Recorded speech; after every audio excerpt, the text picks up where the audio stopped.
মজদুরকে যাদের টাকা কেন্দ্রীয় সরকার দেয়নি, আগামী 21শে ফেব্রুয়ারি তাদের টাকা তাদের ব্যাংক অ্যাকাউন্টে চলে যাবে, রাজ্য সরকার দেবে।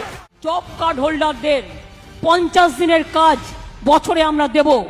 এপ্রিল মাস থেকে আপনারা যারা 500 টাকা পান ওটা 1000 টাকা করে পাবেন, যারা 1000 পান 1200 করে পাবেন। যতদিন জীবনে বেঁচে থাকবেন, 60 বছর হয়ে গেলেও আপনার লক্ষ্মীর ভান্ডার ফুরোবে না, 60 বছর পরেও এটা চলবে।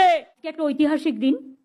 রাজ্য সরকার তার সীমিত ক্ষমতা সত্ত্বেও সম্পূর্ণ নিজস্ব টাকায় বাংলার বাড়ি গ্রামীণ প্রকল্পে রাজ্যের 21টি জেলার 12 লক্ষ যোগ্য পরিবারকে বাড়ি তৈরির জন্য প্রথম কিস্তির 60,000 টাকা করে তুলে দেবে আজকে।